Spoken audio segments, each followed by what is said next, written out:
Hey, everybody out there in Brown County land and points beyond. It is your favorite panel of uber, not so uber progressive people. We got Lucas over here and Brenda over here. I am David.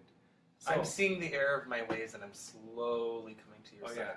Did I not just tell you that I was slowly leaning away from the Democratic Party after all of this crap I'm hearing about? Yeah, you did. So, come on. I thought when we first started doing this with you, I thought you and I were going to disagree more, but we really don't. We're disagreeing on that. We don't disagree. Oops. So, Lucas and I were talking this week. We did a little bit of activism. Got out of the armchairs, went out of the house, put bodies on the streets. Once last week Thursday, we went to the Planned Parenthood Operation Pink Out. It was a fairly a bit.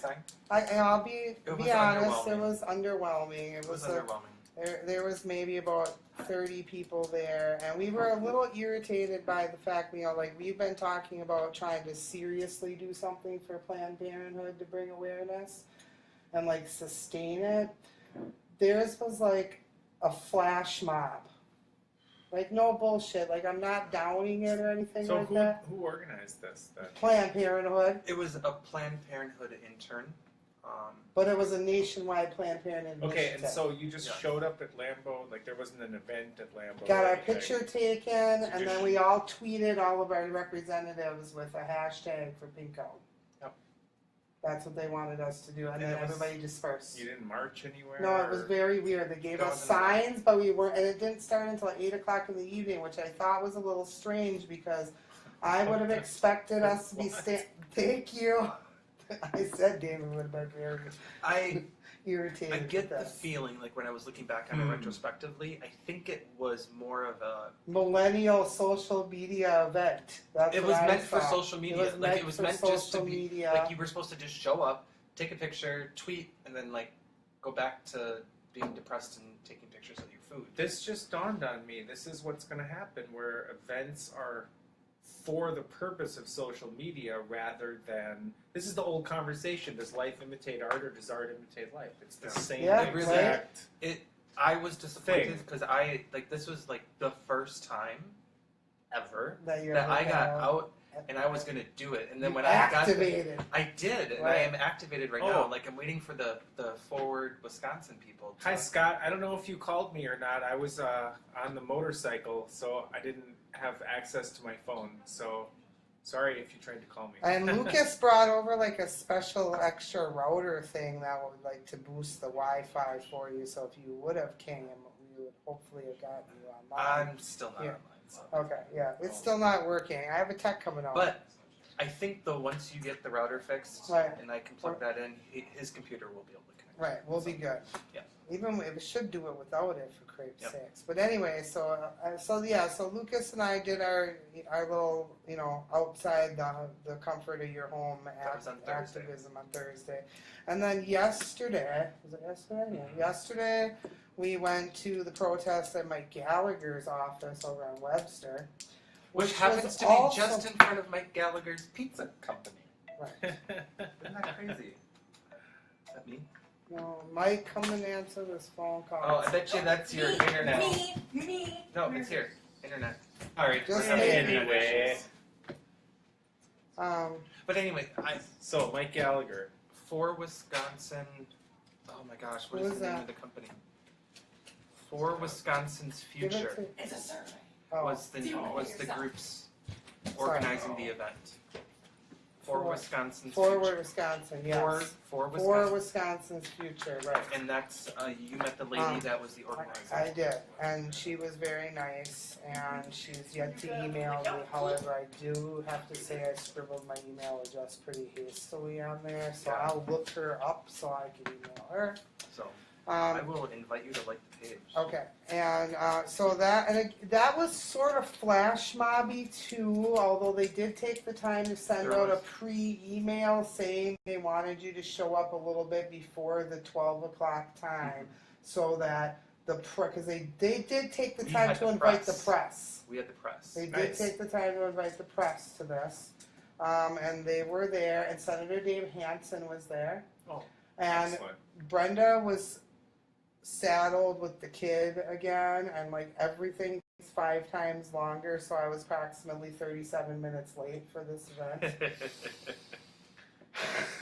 But I did get there, and ironically I got there and I was parking way back by McDonald's and getting the baby out of the car as Lucas, and texted Lucas when I got there. And as he's walking across the parking lot to us, I see a unmarked squad car come in McDonald's, make its way around, checking out the little thing. Like, oh, those people better disperse there. They better disperse there. He was all kinds of sneaky about it, though.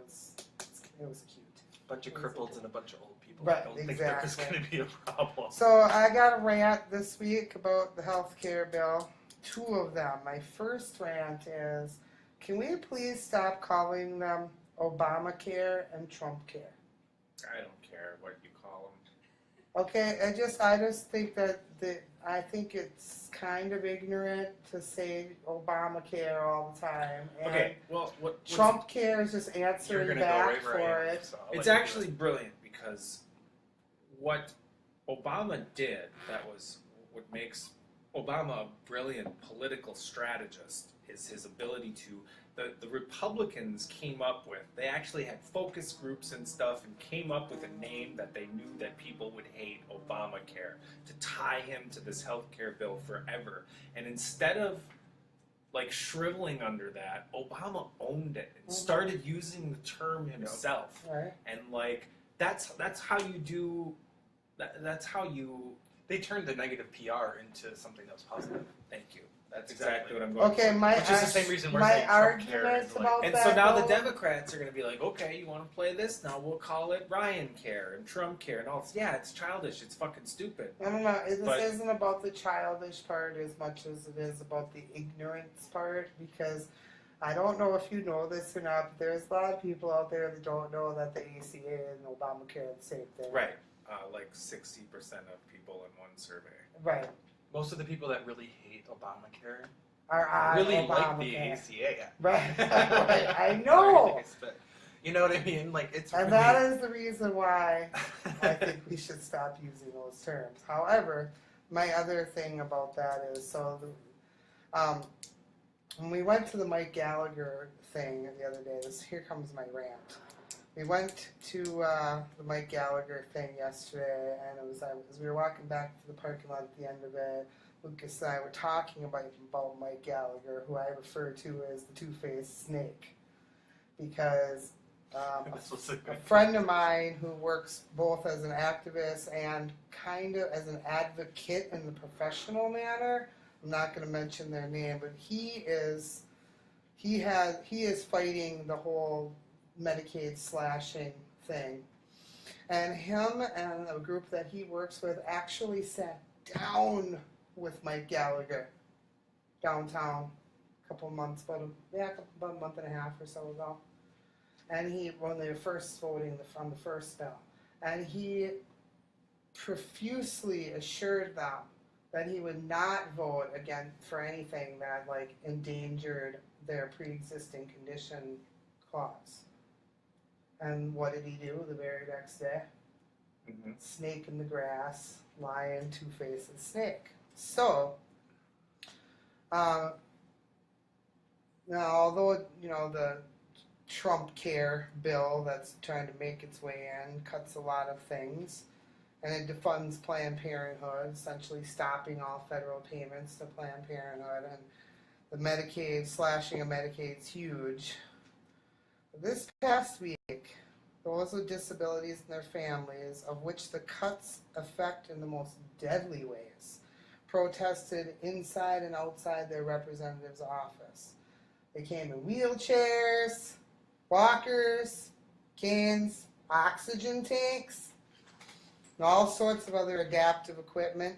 Weren't they calling We did. We were out in front of our representatives' offices. Equipment that if these cuts to Medicaid happen, they will no longer have access for no other reason but because of greed.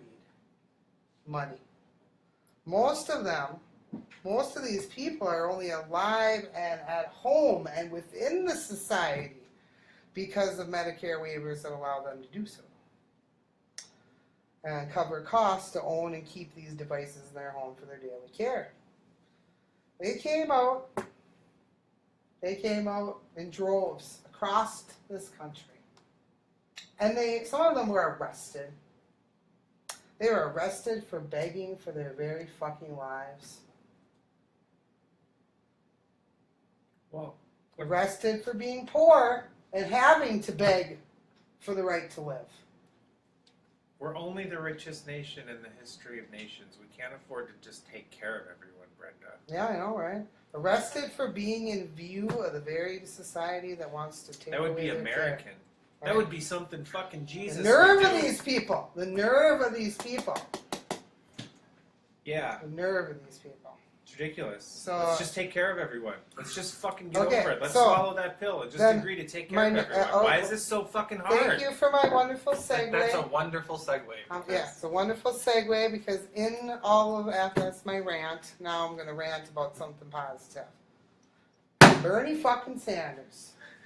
That's really loud on there. So, a couple of weeks from now, they've been working on it for a while, but in a few weeks they're supposed to unveil Bernie's Medicare for All single payer. Apparently he has like 9 senators like co-sponsoring this bill already. So, it's inevitable. Right. Top Republican strategists are saying within 10 years, single-payer system is inevitable. I read an article this morning about Lindsey Graham saying that was probably because Trump said it on the campaign trail. Lindsey Graham said, I'll link this article in the page. Lindsey Graham was saying that we should just put all the people with pre-existing conditions on Medicaid. Okay. Fantastic. But you have your healthy pool where the profits are being made, but that is going to squeeze those profits out because every time you go to the doctor for one thing, you now have a pre-existing condition. Over to this pool. Yep. So that's what they want. Right, but but how come we all want the same thing, but we just don't want people to know that that's how it's going to happen? You know what I mean? Like, why you gotta be sneaky about it? At least Bernie wants to be upfront about it and be like, let's do this. Because that's not what they want. And you know what? If Lindsey Graham sat down with Bernie and was like, they might be able to fucking work this out. Yeah. Because the two things are apples and apples with a few details in the middle. Anyway, so. Well, we'll see if soon. It'll be interesting. 70-30 Elizabeth Warren. And then we're going to segue into a quick, apparently know the guy. Yeah. But the owner of our yeah, so Lucas posted an article that you can see on the Progressive page there from Alex Galt, apparently published in the Press Gazette, calling for an expanded Badger Care, which is like It's our Medicaid. Our Medicaid system here in Wisconsin. I have used it at certain times in my life. Mm-hmm. And then they, as our Republican governor got a hold of it, made the eligibility requirements different, and there's been a waiting list now for years. And we never expanded it for the ACA. No. Right. And so, Alex Galt, the owner of Kavarna Coffee House, who I think should run for some kind of office, because, he's got a good idea there. That's fantastic. And I didn't read the article. He is not the only person in Wisconsin who's like publicly went on record. The guy that I was talking about that was running recently, what was his name? It's sad that we actually forgot it already. The guy who was running as a write-in. No, not the guy that was. No. That you wrote Bernie Sanders in for everything. No, the guy who is the first guy that declared to run against Scott Walker. Oh, yeah. That guy. Jesse, no. No, I don't know. The young kid. The young Bernie crap. that nobody thinks has a chance. Remember his 9-point plan? Yeah, I can't think of his name though. Yeah, he had a 9-point plan, and one of them was like a single payer, Wisconsin single payer, where there's a 9% cap on what you paid in. I'm just following Randy Bryce. God, he looks great. Yeah, oh, nice segue. We're talking about him live, too. And he is some live stuff with the healthcare. When you listen to him and you talk his about Twitter handle, Iron Stash. That's great. Well, yeah, if you watched, if you saw that commercial, his mom has MS. He had cancer. Oh, did he? I didn't know. His dad died from Alzheimer's. Like, it's awful. I'm worried that he could potentially actually throw Ryan out and create a whole different type of politics. The Iron Stash. He's an iron worker. Now the problem with politics in this country is most decent middle class union people like Randy Bryce don't want to have anything to do with politics. Why would you want to open your life up to that kind of scrutiny, that kind of someone talking bad about you? It's not just, hey, these are my ideas and these are your ideas and we disagree anymore. It's like politics it's very vitriolic at this point in time in this country. And so a lot of people like Randy Bryce, would never consider getting into politics. So I really, really commend him, and I'm really excited. And I don't think he has a chance in fucking hell, but I'm willing to work for it. Well, that's my question. Within the group, do we want to, because he's looking for volunteers. Paul Ryan's the Speaker of the House. He's an incumbent of how many years? His district is conservative. He is really, it's going to be, it is going to be a struggle. Fucking Ossoff. Let's talk about Jon Ossoff losing his race in the Georgia special election there. Ossoff is exactly the kind of fucking horrible tools that the Democrats are going to try to run all in 2018 if they can, because they would rather elect a fucking conservative, basically a Republican that can't run as a Republican in their district, so they run as Democrats. A conservative, Jon Ossoff was just a terrible candidate, and I never liked how he looked and what he said from the beginning. Would I have been glad to get a Democrat elected? Yeah, I guess. But if it's Democrats like Jon Ossoff, fucking forget it. Why not just come out? He was not for single payer. Jon Ossoff, I'm fucking pissed off about that race because it was winnable. We could have flipped that seat, but the Democrats ran out this fucking corporate tool of a fucking... Oh, God. That really bothered me. They could have won. Now they sunk $24 million into that fucking race. The most expensive race in the House ever. Insane. And it was winnable. They should have ran a progressive. Bob Harlow was the guy's name we were trying to think of, who's going to run against Scott Walker. It's going to be so interesting. Thanks for letting me rant. Well, that ties into what you were talking about with Nancy Pelosi.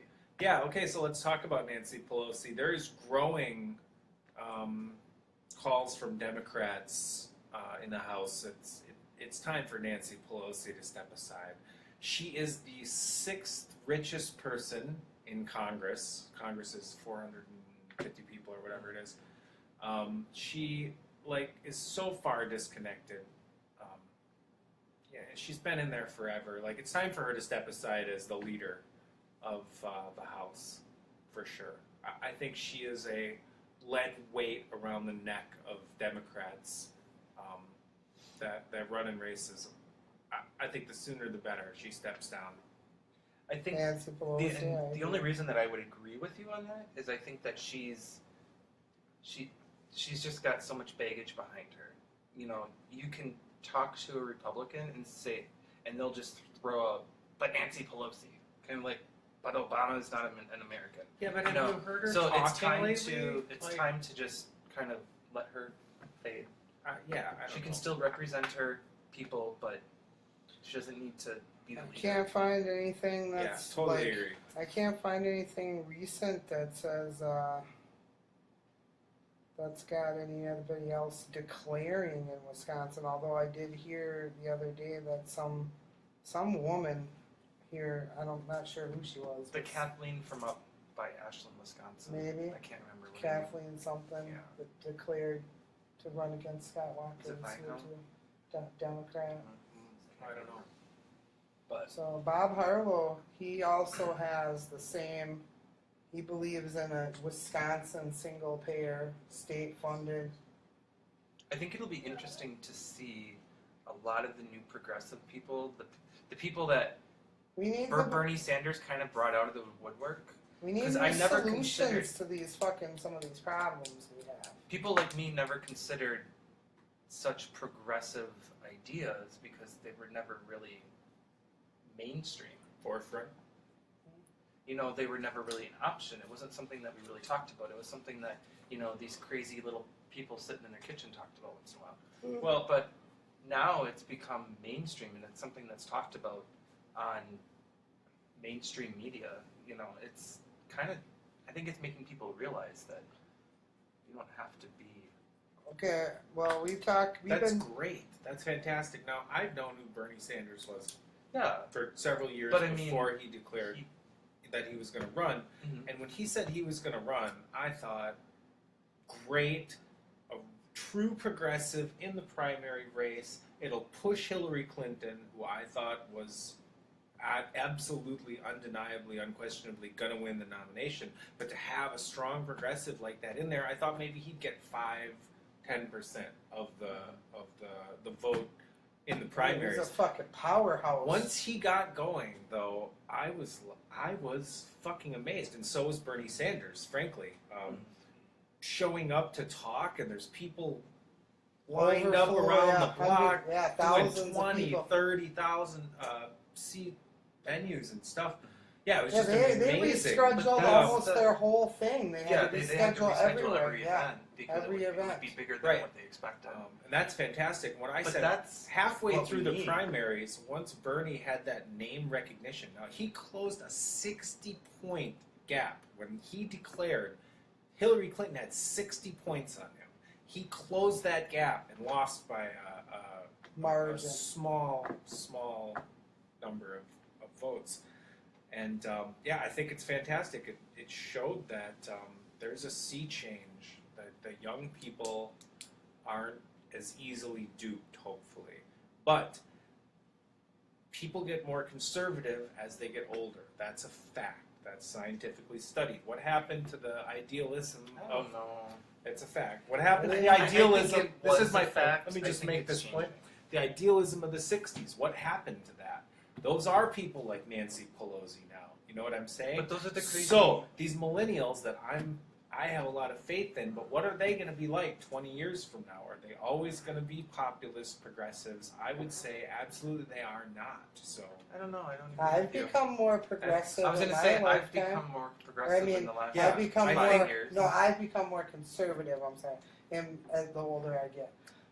But I hold on to my progressive values. But the basic progressive values don't change. Like I don't like to sit there and see kids walking around with their pants hanging down to their knees. Like that just irritates me. So yes, maybe I am becoming more conservative. You know what? But at the same time, I think, I hope someone depants them. I've taken to telling them that it's not in style anymore.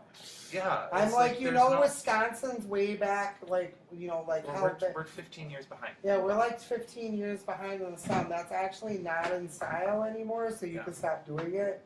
Yeah, that's like that joke. What was number one in January 1968 on the Canadian hit chart? Whatever was number one in the United States 2 years earlier. Right. So, no, I don't agree with you. I think that you're going to see, I think a lot of people have this mentality that this is how America is and it's how it's going to stay. But I think people like Bernie and Elizabeth Sanders and the Harris from... Elizabeth Warren. Yes, and but I think people are going to realize that the progressive values are the right values. Well, that is the right thing always. The laws of the land that were written 400 years ago don't apply to the world now. You know, we have to stay progressive. You mean they didn't mean an AK-47 in the Second Amendment? That's my whole point. Thank you for making my whole entire point. What? Right. like that. We don't live in that. Well, that's a point that I made recently, actually, to some comment that I made in the group. Some people are afraid of constitutional convention being called by the conservatives, and yeah, that's scary. But it's a whole process, and it has to be ratified by a majority of states. It's a very difficult thing. But anyway, the point is that's written into the law, and the Constitution is a living document. And being afraid of adding amendments to it, or it's just like being afraid of Republicans in Congress. Yeah, they're going to make some laws that you don't like. The Constitution is made to live and breathe and change. It was written into the language of the Constitution, and it has mechanisms that can be triggered to fix it when it is erring. Like right now with money in politics, that would be a good way to use a constitutional convention to get an amendment to overturn Citizens United, obviously a corporatist ruling on the Supreme Court there. But when you have immutable documents like the Bible, and some people how they view the Constitution, it's a very, very dangerous thing, in my opinion. Yeah, very good point. I would agree with you. It is supposed to be a living document.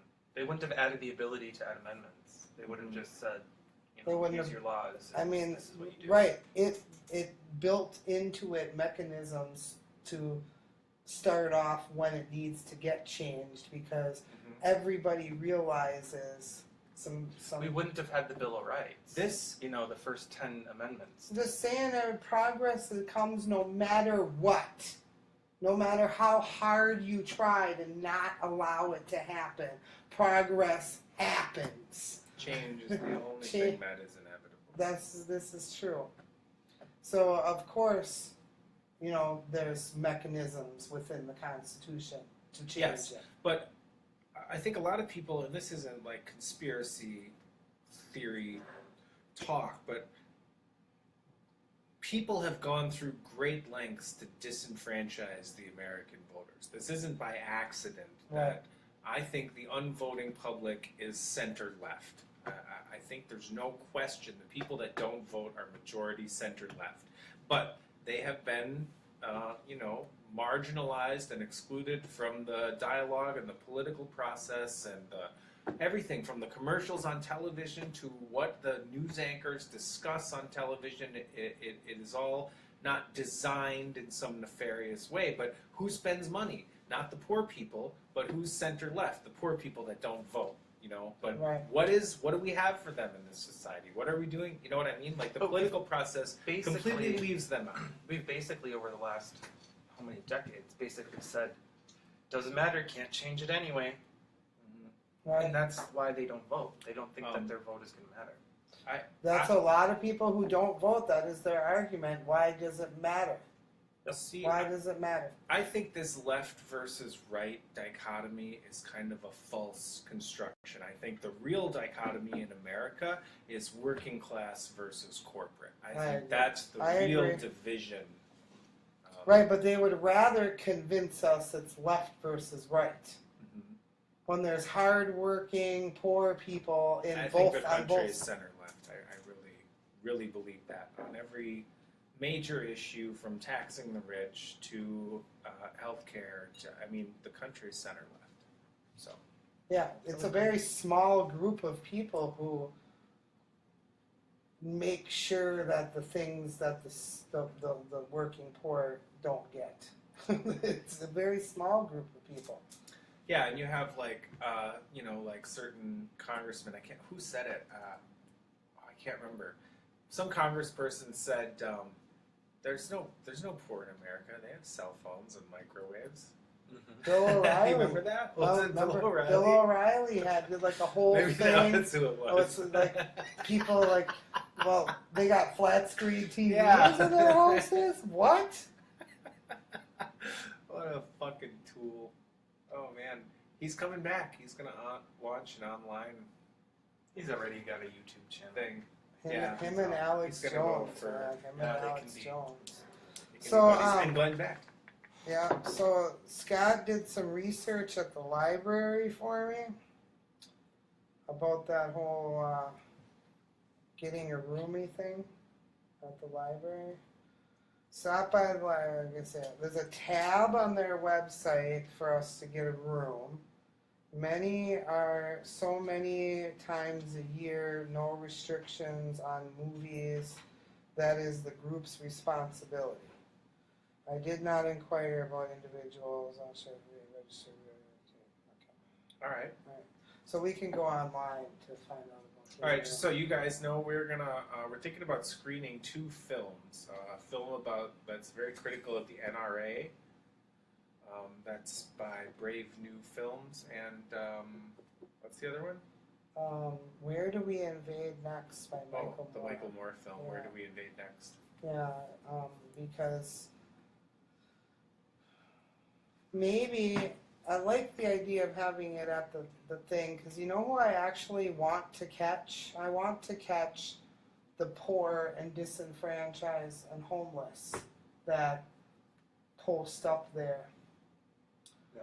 So I definitely want to make sure we make some flyers and make sure we have those flyers up there and in the area for it, because, you know, these are the people that need to see what is going on in the world that we live in. They're so marginalized and so disenfranchised. Maybe there's a community in Green Bay, like the punk rock community of 30 years ago, like a progressive community that just needs some sparks to kind of ignite, so that when Planned Parenthood has an event like that, there's 150 people there. Well, you know what I'm saying? Okay, so within our group on Facebook, there is a Brown County Women's Progressive Group. Did you know that? And they have more members than us. So I joined the group, and I got approved to join the group. But I posted for the Planned Parenthood thing in that group. My post is still pending. Oh, so no one's paying attention to it. I was just going to say I'm going to message an admin and see if they want to join forces.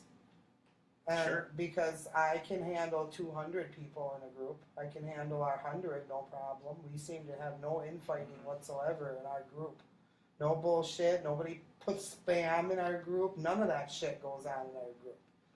So. Well, it's really limited. I mean, I've been just hand-picking everyone that I've let join. I've only gotten a couple people that I know that are right on mine. Well, maybe we need to open it up. Well, that's what I thought. We are a public group. We discussed early on, though, that we were going to keep it small in the beginning to just see what it turned into, and then at some point, maybe we would go a little broader with it, and maybe we're at that point. Maybe everybody because right just now needs we to have invite one person. Because the 5 of us that actually meet, we do have a few people that actually watch. Say, right after the election, we were looking more for consolation than looking to, like, put ourselves out there and argue with people. But I feel a lot better than I did in November, obviously. Right. Well, it was a kick in the We've been teaching ourselves a lot of stuff in the Latin since November. Yeah, I mean, I'm 6 months later, 8 months later, and we're connected and active than I've been in 20 years, or so. Right. So. Well, this is my first time ever. Thursday was my first time ever doing anything ever coming out of political. The house and doing anything. Yes. Wow. And he beat me there, as a matter of fact, because I run late everywhere I go if I have the kid. It's just a thing I do. I just need to make myself go everywhere an hour earlier. That surprises me. Not in any kind of way. I don't know. I am trying to make a very big showing at Pride Fest. I want to make sure lots and lots of us go. But you just don't seem. I mean, I was never a political person. Oh yeah, you just don't seem like timid. I was, so it surprises me that you weren't always like vocal. So that's been a recent thing. Yeah, well, but whatever. I'm happy that you're like getting involved because. Yeah. Lucas made a video. We made a video. We went live from the Planned Parenthood, and he admonished the entire group for not showing up. I marched in an Earth Day parade that was at the Bay Beach Wildlife Sanctuary, and I was like, I want to say like 15 or 16, and that was like the first thing I did, and it like, I couldn't believe that all this stuff was going on, and no one cared. Like, we need to start recycling and landfills, and it was the first time I had any idea that all this stuff was going on in the world, and people just didn't care. And when you first, at least me, being a very easily idealistic person, I'm like, I'm gonna write congressman, and I'm gonna change the world, and I'm gonna do all this shit, and you quickly realize how overwhelmingly crushing the world is. It's people that are lifelong activists. Holy fuck! Because it's like beating your fucking head against a wall for the little bit of change that you're in. I'm gonna lie. This was my second and third. I did go to a city council meeting when they were trying to do something about banning. Maybe it was with you when they were trying to do something about banning domestic partner benefits back in 2013, 2012. They were gonna ban domestic partner benefits for the city, just for the city workers. City. Oh yeah. Oh. Yep. I do remember they were trying to. That was happening all over the country. Yep. At that point, it was at that time. Yep. Yeah. Yep. That's right. I did go to that city council meeting, and that's kind of what got me comfortable with the town. What are the domestic partner laws in Wisconsin? Do you know? Well, they don't have any anymore now. It's illegal. It's legal to marry whoever you want now. So it doesn't matter. Nationwide. Well, no, because it used to be. Okay, then I'm misunderstanding what you're saying. Before in certain states, if you live with somebody for a certain amount of time, you can have like common law. Yeah. Common law marriage. That's what I'm thinking. Wisconsin doesn't work. Gotcha. Right. Okay. No, we don't have common. But this was before marriage equality. This was back when Wisconsin still had the gay marriage ban. Yeah, this is what I have to say. I'm sure if you go all the way back to like the 20s, nobody in a million from 1920 all the way through just the last 20 years ever thought that marriage equality would be a thing, ever. I didn't think I would see them in my lifetime. Right. We've been historically a very homosexual society for a very long time, and here we are fighting for rights of all that for years and years and years and years and years and years. This gets into really, I think, this kind of, sorry to interrupt you, but I feel like once they passed marriage equality in 2015, and it just was a done deal, that opened up my political awakening. Because so many times, every decision that I made kind of tied into, equal rights and marriage equality and that kind of thing. Like, I made so many decisions based on that now that that's been removed, I've really been able to look at politics in a much grander scope. And it's allowed me to, look at the nuances of things, Right, because before you had such a huge obstacle with the non-marriage equality that's all that it was like the highest part of the wall right in front of you, and you couldn't see anything else because you had to get over that hurdle first. Yeah, I can see that. So I don't know, maybe this is the right. Can we talk about something for a minute? Like I was definitely homophobic in the 80s, but everyone was. It was like it was a national attitude. It was still very closeted. That's when the word gay came, or fag came into play. Yeah, well, now this is the thing. Like, my whole life, right? So I've been effeminate my whole life. I've liked long hair, and I carry my arms in certain ways. Whatever. People are fucking stupid. So I got called faggot and queer and all these names and stuff. These bullies would beat me up, and they would, like, I remember this one situation in, like, 3rd grade or 2nd grade. I was on a playground, and these bullies made me hump the ground. I didn't know what humping even meant. And they're so I guess you grow up and you kind of think that there's something wrong with being homosexual because people have always called me these names and done these things. And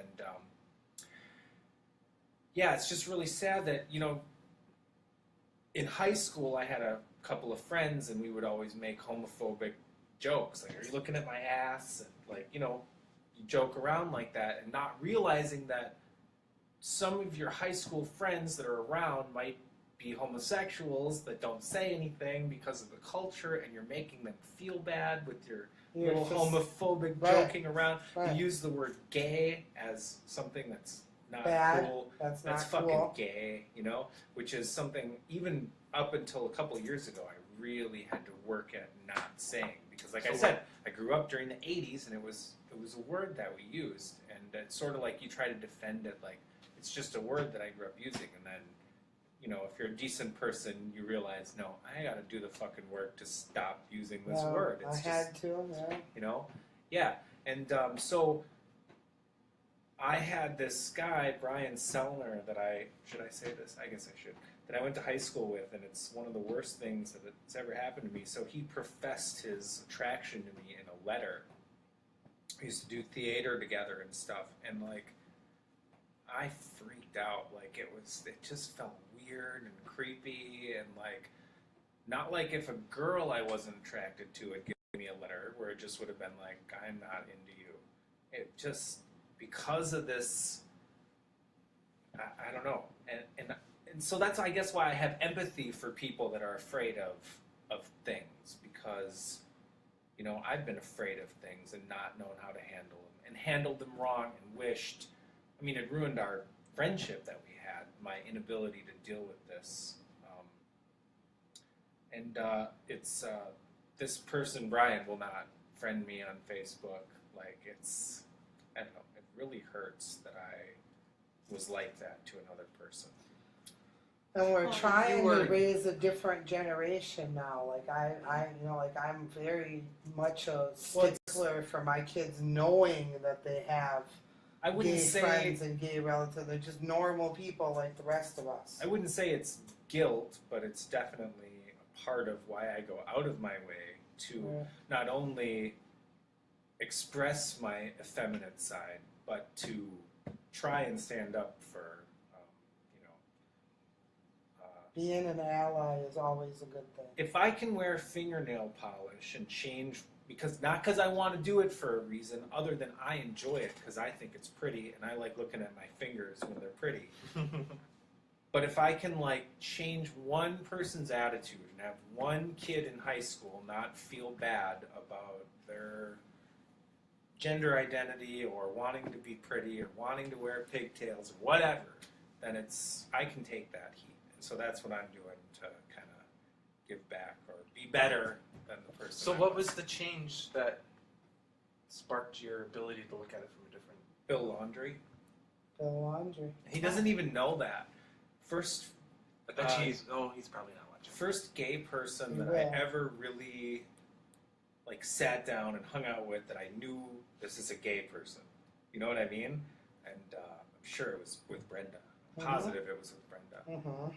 And like, oh, gay people are just people. It sounds dumb, but Bill was, back then and still is just so impressive. He's so articulate. He knows 500,000 fucking things. Bravest dude ever. He introduced me to Jello Biafra's spoken word stuff. Like he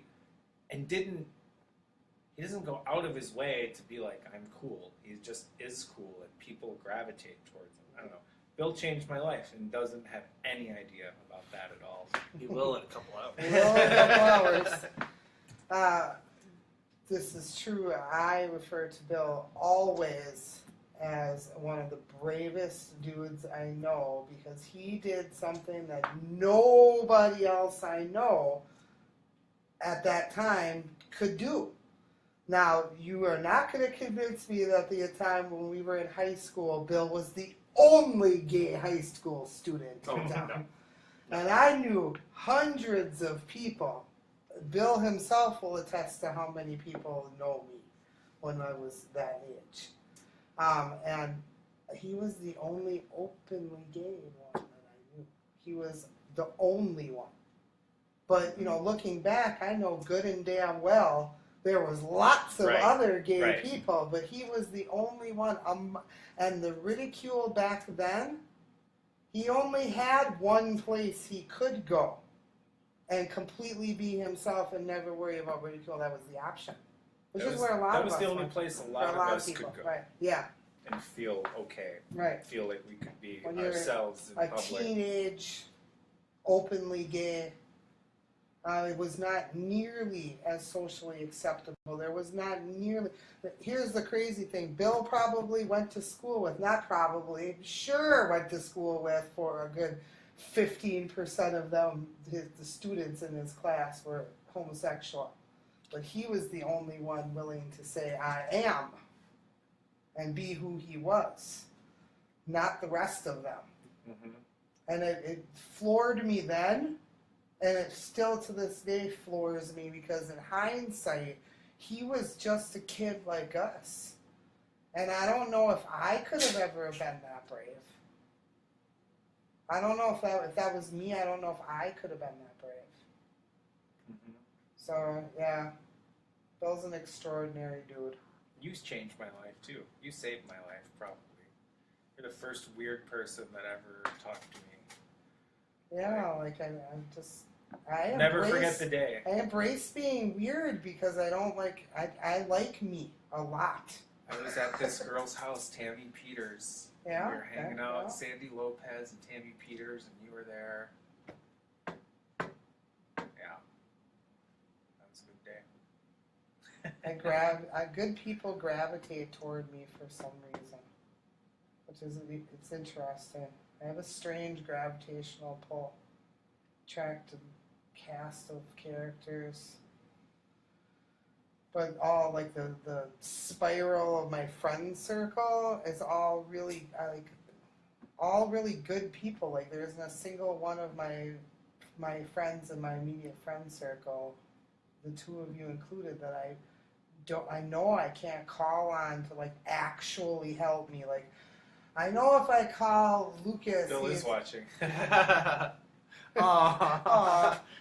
I know that I can actually call up any of these people and be like, hey, I need a ride somewhere, and you will like legitimately come and give me a ride. Mm-hmm. Like there are people I know who have a host of friends and can't even get a ride somewhere.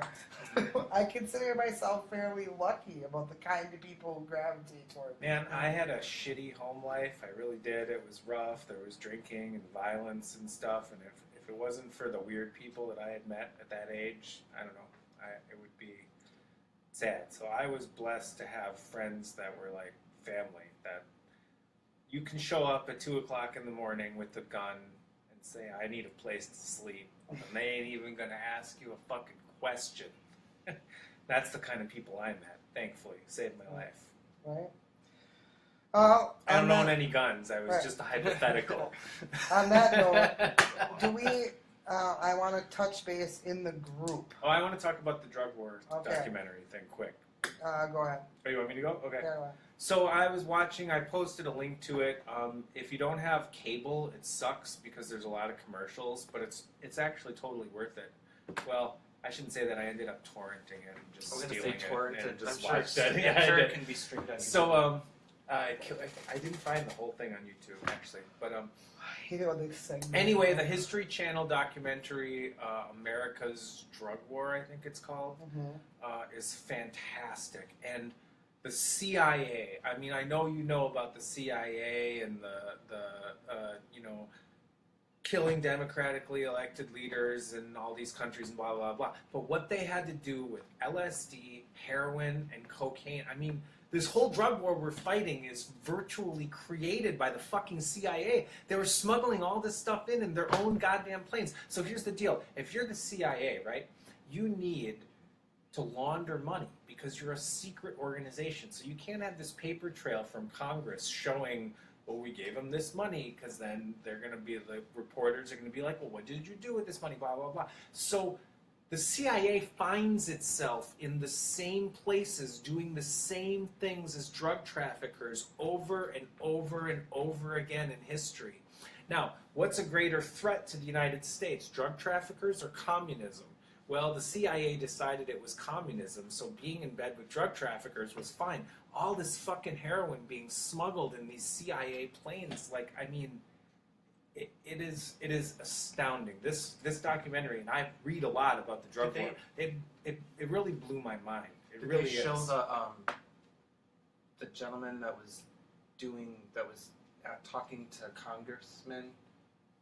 I can't think of his name. Oh, I need to do some research for next week. But I know exactly what you're talking about. Like, it's scary. Yeah, it is. It was back from the 70s, where this guy like literally was like just nailing this congresswoman, just like to the cross about the kind of the drug wars and what the police were doing and what the CIA was doing. Hello, I know about all of this stuff because I know about that back in the 90s, the CIA was actually the people who were putting the cocaine and crack out on the street so that the police could tag them as drug dealers and Bill Clinton could lock these people because that was the beginning of the for-profit prison industry. Yeah, and plus they're selling the drugs to make money to launder in fucking Panama to fund the fucking CIA's undercover operations in who knows what they're doing right now or how they're funding it.